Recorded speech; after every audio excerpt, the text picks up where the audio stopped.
Okay, hey guys. I'm Wire back with another video. Today I really wanted to talk about Eggman. He, uh, One of the decks is exactly what he showed on his channel, but I also want to show it off because I thought he was very good and this is what I'm running right now. The only thing that I switched out from that deck is the Yamatos are switched into Eustass. I'll show you guys it.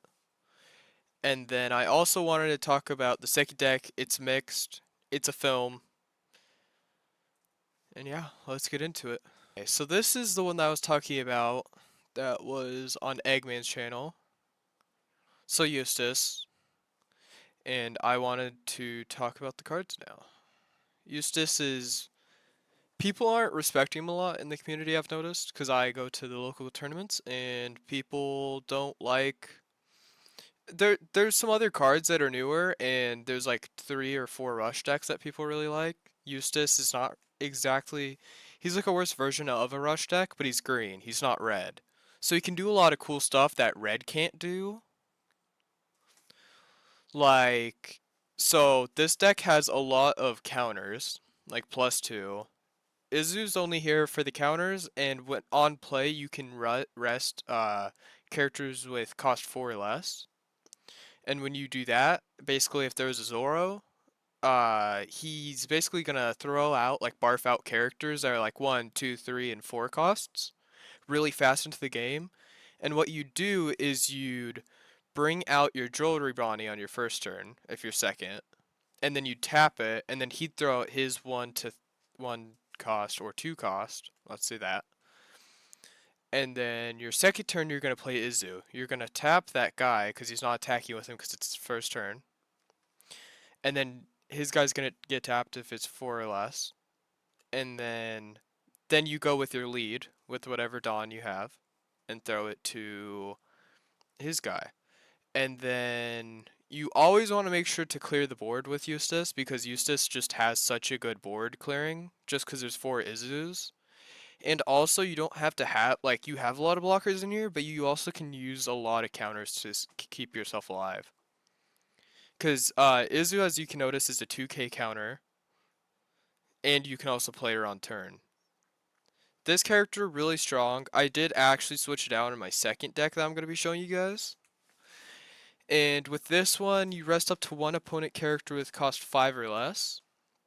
It's a 3/5, but it has to survive 1 turn.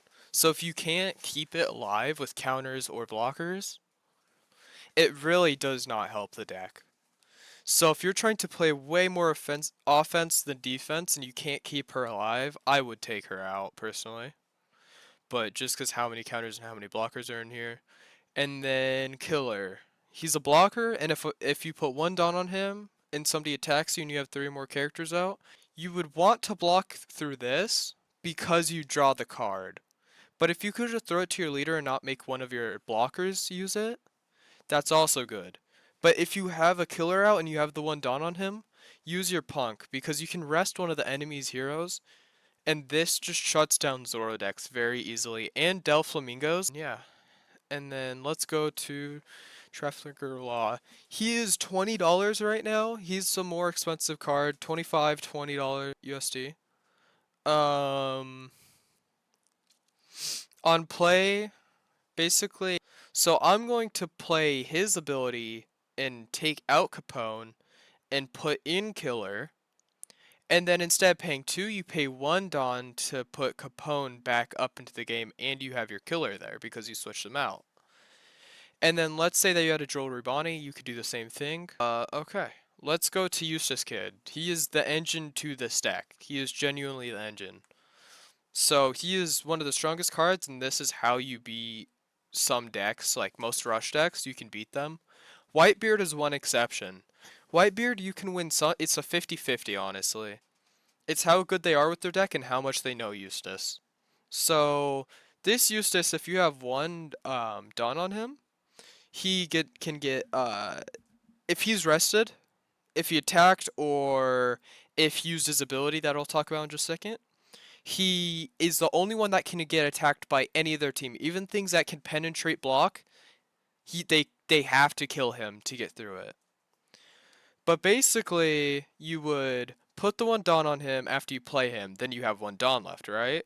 So you could bring the 1 Dawn onto something else, or you could bring a blocker out, but you always want to play Eustass with some kind of defense. But let's say, uh, on your very first turn, right when you drop it out and you put the 1 Dawn on him, what you normally would do unless you have no defense and you just sit him there for the 1 turn, hope that he survives, you can play his second ability. You may rest this character up to one of your character cards with cost 3 or less from your hand. So basically, you're paying 8 to bring out a 8,000, and then on your very first turn, you drop him out, and then you tap him for no cost, and then you could play Reizu, you could play this blocker, you could play a Jewelry Bonnie, you could play a Capone, you could play a Izu, you could play a Kaku, you could play EUSTASS KIDD. You have so many options with this deck, it's crazy. But basically, every single turn, you're just going to keep tapping. Just keep tapping it. But you only can do it once a turn when you tap the guy.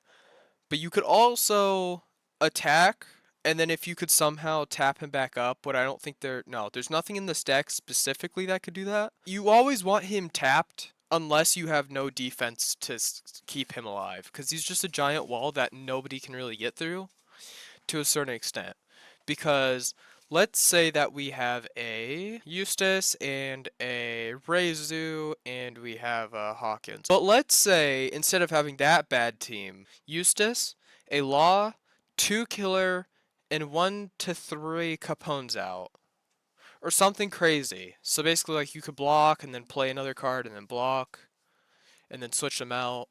You could do that, and that's how you keep your Eustass alive, because they're going to throw a lot of power at you, and if you can, I would rather counter out than use a blocker, but sometimes it's worth using the blockers, because you just want to keep, all you're trying to do is keep that EUSTASS KIDD alive, your 8 cost, because he is the gameplay. And honestly, if you have a second EUSTASS KIDD in your hand, I would rather say to play it as fast as you can after placing your first, and then just keep it there and attack with it, and just always have it as a backup so they have to go through 2 walls. Basically, if they attacked you for, let's say, 8k, you would play a Jewelry Bonnie counter, they survive, and then he'd attack with something else. Let's say it was 13k because he just wants him dead. I'd say, okay, I'd use one of my Capones, and then he attacks me with his lead, let's say. And then he's going to attack for 5k, he can't. He has to try so hard.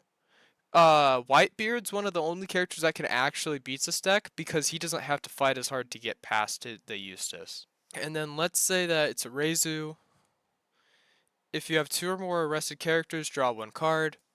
How you'd play into this is you played Reizu one of your early turns after having a blocker or some kind of counters in your hand so you could defense. And then you would play him, and then let's say that you finally get your 8 Dawn that you need. I would tap it, just so it's tapped, and then I would play into your Reizu and attack. I would add the +1 Dawn, and then add the +1 Dawn, and then I would play a character like Jewelry Bonnie, or a blocker, or just a killer, and then I would tap him for 5, put a Dawn on him, and attack for 5k to one of their guys, and when you attack once per turn, and you have 2 or more arrested characters, he counts as 1. So Eustass is already tapped because of his ability, and your Reizu is your second one. So if you attack, you're going to draw that card. So he's just a 3 cost. So he's worth, if he dies that turn, it's worth it. But sometimes you could just keep him alive. And he's only a 1k counter, so he's not the end of the world when he dies. And then Carrots. Carrots are more here for defense, but if you can throw her out at any point, if you just don't have other cards to throw out, it can be worth it. And then your Delphamingo. Your Delphamingo, if you play it, it's a 10 cost, so you can do nothing pretty much, but attack with all your guys that are not tapped and are not blockers, because you always want to keep your blockers. And then you would basically you'd get somebody into a trap and make them attack you and think that they can win in 1 turn. And then when they throw all their heavy cost at you, like all their best cards, you would basically play Adele for 10 cost, when you still have defense and offense for your next turn, so you're not totally weak when you play it. but it has to be things that don't cost any Dawn to use. So basically, you'd play him when somebody throws their 3 best characters, and then you'd tap 3 of them, because his ability is a total of 3 opponents' rested characters or leaders do not become active during your opponent's next refresh phase. Zoro's one of the only things that can beat that, because Zoro has rush, and if you don't have the defense or offense to just beat his other guys up, he's just going to hold you down there, and he's just going to rush you out when you play that 10 cost. And then now, my Captain Kidd Eustass. He is good in here. I would say to switch him out for something, but just for showing you guys it, I kept it as this because I thought it was very simple and very easy to use. I've been using it in here. It's pretty strong. It's really good against everything but Whitebeard, because Whitebeard loses one life each turn and he starts with 6. Also a 1k counter, so it's pretty solid. And then let's go to our next item. Capone Gang BG. He's a 1000 0k counter Capone. He's a blocker. The fire to this whole deck is your Jewelry Bonnies. You tap it and then you can grab any supernovas. And you can do this even at your first turn. This is why you'd want to go second. If you got to pick, or if the enemy lets you pick, you'd want to hope that you get a jewelry, you can play it, and then the same turn you can actually pay the 1 and tap it to grab that card. And if you tap it, I would get something that you don't have, or if you don't have any of that, I would get a 2k counter or a 1k counter, or just something that you need. Because if I always go by the order, if I have not a lot of counters in my hand, I will just grab a poo. And also, if I see a Jewelry Bonnie, you can even pull her out of it. What's pretty strong, because there's no rule about not pulling her. So if you see a second one and if you have enough defense out on the board to keep her alive, I would do it. But don't overreach your counters just to keep a Jewelry Bonnie alive. And then Scratch-a-Poo. He is 2k counter, 2 cost, and a 3k power. He rests when opponent Dawn. Not really important. It's good. It is good at very beginning of match. But honestly, the counter is what you're actually looking for in this guy. And then Hawkins. He's strong in here, but only if you don't have any options like... If you have the option between Carrot and Hawkins, Carrot is over here. The only difference, honestly, is that Carrot's not as strong, but she has a counter. And Hawkins a little bit stronger, and he can attack twice if you put the Dawn on him, once per turn.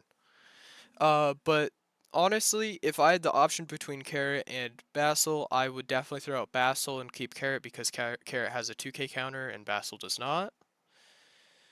And then let's go to the last item on this deck, specifically. Your leader orb to one of your characters gains 4000 power during this battle. Then rest up to one of your opponent's characters with cost 4 or less. Very strong. Against Zoros, against Blackbeards, everything that basically runs off of small counters. And Queen.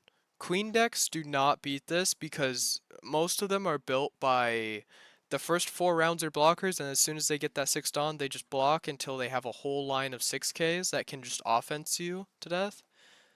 That's why this deck's so powerful, is because you throw out Izus, and then you throw out Punk Gibsons, and you can just silence their whole deck out of existence. And then the trigger is very strong too. Rest up to one of your opponent's characters. That can survive you the game. But don't ever outreach with EUSTASS. I know it's very tempting, because he has you could throw all of your Dawn and then just keep 3 and then attack twice.